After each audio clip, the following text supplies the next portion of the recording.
So that was chapter 4. Chapter 5, geez, we're cruising along here.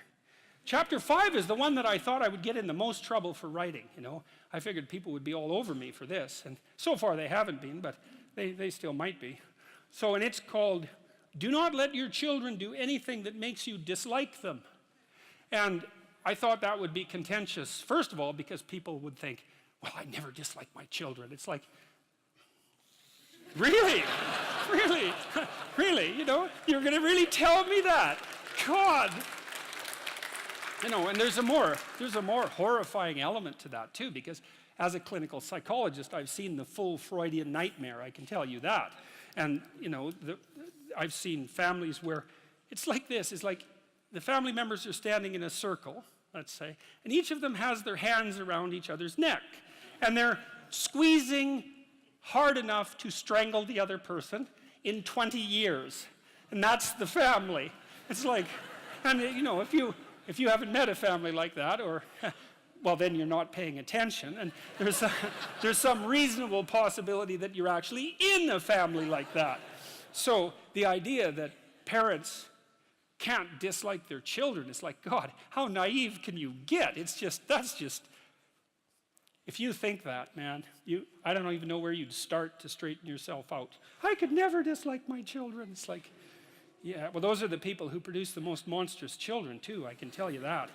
So and then there's this idea that Jung had, which I really love, which is the idea of the shadow. And, you know, it kind of got pop psychology and trendy, sort of among the New Age types, too. But one thing I can tell you about Carl Jung is, no matter what else someone might say about him, he is absolutely not New Agey. If you read Carl Jung and you understand him and you're not terrified right to the depths of your soul, you haven't understood a damn thing you've read. And one of the things that Jung said about the shadow, which is the dark side of humanity, the dark side of each individual, was that its roots reached all the way to hell. And he meant something very specific, both metaphysical and practical by that. The metaphysical element was he meant hell, literally and metaphysically, but he also meant the more proximal kinds of hell. And so what he meant was that if you were able to understand your dark side, then you would see in yourself a reflection of the behavior that was present at Auschwitz, for example. And that the reason that people don't take the dark side of themselves seriously at all, and even confront the fact that it exists, is because no one wants to see that reflected within them. And no wonder. Like, it's absolutely no wonder. Jung also believed that that confrontation with the shadow was an inevitable barrier to enlightenment, that there was no, you know, Joseph Campbell, who is a popularizer of Jung to some degree, has become well known for saying, follow your bliss. And you know, Campbell learned virtually everything he knew from Jung. But Jung, that isn't what Jung said at all. He said, pursue what's meaningful and you'll encounter that which you least want to encounter. And that's the dragon, right? That's the dragon that hoards gold, for example. And the dragon is also something that lives inside you. And it's not something that you take the encounter with lightly. There are very old stories about this. There's this Egyptian story about the god Horus, who was the Egyptian savior in some sense. And when he encountered evil, even though he was a god, he lost an eye in the battle. And so that's the famous Egyptian eye, you know, that everyone still knows about. That's the eye of Horus that was torn out by Seth, who's the precursor to Satan. And so it's no joke, that. It's no joke. Back to children. See, I kind of knew this when I had my kids. I'd already undergone that to some degree and understood what it meant to be a bad person, a terrible person. And one of the things I knew was that manifested itself in families all the time. Tyrannical father, overprotective mother, more rarely overprotective mother, overprotective father, tyrannical mother. It's usually the other way around. And the terrible pathological familial drama that Freud made much of in the early 20th century. I'd seen that in many, many situations. Dismal, brutal, awful.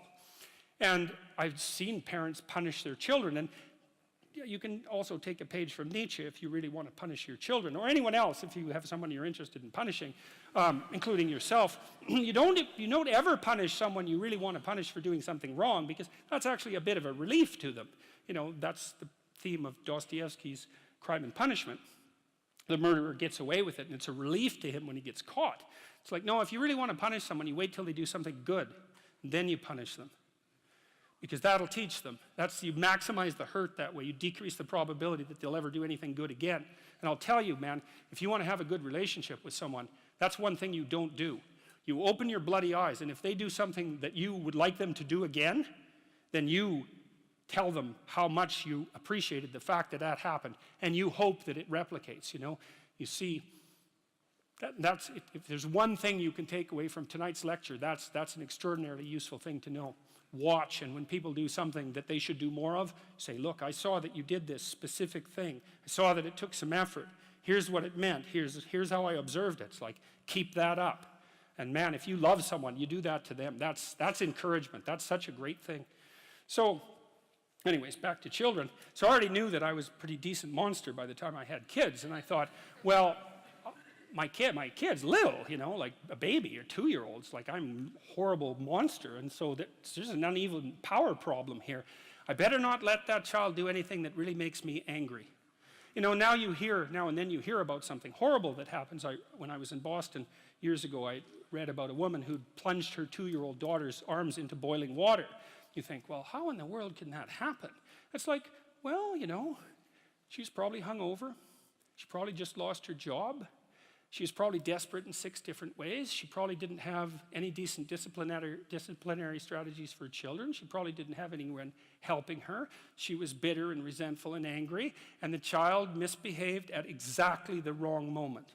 And like, you're going to be around your children a lot, and so you might want to have it so that they don't misbehave at exactly the wrong moment, because all hell can break loose if they can, and I didn't want that to happen. And I knew that it was easy for people to hate their children, even though they mouth the words that they love them all the time. I saw very little evidence of that in many situations. And so one of the things, you know, you have a natural affinity for children, and even more, maybe a more powerful natural affinity for your own children, so that's a good start.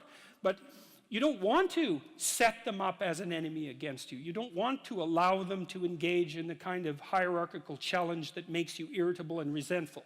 That's not a good idea.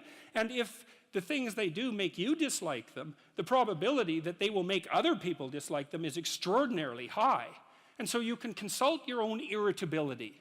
And you can say, look, kid, I used to tell my kids this, you know, when they were 3 or 4. I'd say, look, I'm not in a very good mood.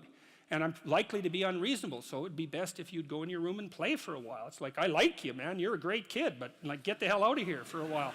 You know, and they were fine with that. We'd trained them already at that point to be able to go play by themselves in their room, you know, which is something a kid should be able to do anyways.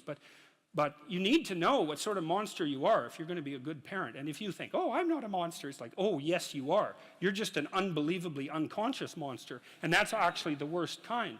So, and then the other thing about that chapter is there's an idea in it, and it's an idea that I think is well supported by the relevant literature, which is that your fundamental job as a parent, especially of a child from 0 to 4, is to make that child eminently desirable socially. So you're a successful parent if, when your child is 4, all sorts of other children want to play with him or her. That's really that's like if you want one marker of whether or not you've been successful.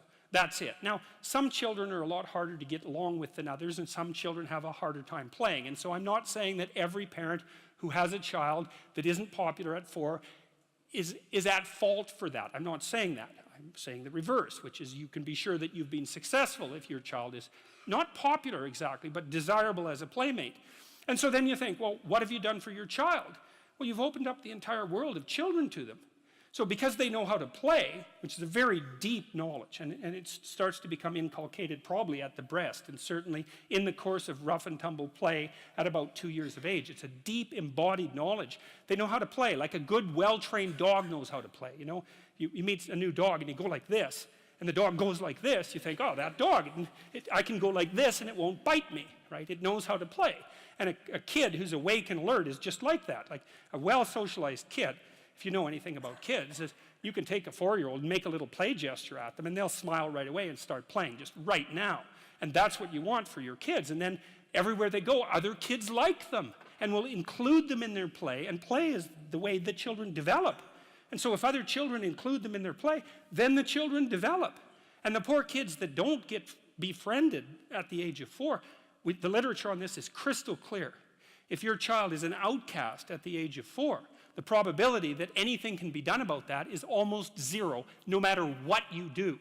And I hate to be so blunt about that, but I know the literature, and that's what the literature suggests. And then the other thing is, if you don't allow your children to engage in dislikable behavior, then adults will like them, because adults actually like kids. You know, one of the things I loved about having little kids in Montreal, I lived in a poor area in Montreal. There's a lot of rough guys around there, and we used to roll our daughter around in a stroller, and these rough guys, you know, like, God only knows what they were up to. They were rough-looking guys. You know, we'd roll our daughter by them, and they'd like smile, and they'd crouch down and make little goo faces, and you know, they were. I tell you, one of the great things about having little kids is they bring out the best in other people. You see a whole side of humanity, even among the darker parts of humanity. You see a whole side of them that you wouldn't normally see, and it's lovely. And the thing is, if you're good to your kid in the real way, you can help them maintain that tremendous attractiveness that they have as young children, and to respond to adults properly, like a puppy that wags its tail instead of growls and, you know, goes for your ankle. And then wherever they go, adults welcome them and teach them things and pat them on the head and smile at them genuinely, instead of saying, oh my God, here comes that couple with that goddamn brat again. You know, which is that's a horrible thing to do to a child, because then everywhere they go, all the goodwill is false. You know, there's nothing that you can do to someone that's more terrible than to put them in a world where all the goodwill directed towards them is false. That's a terrible thing.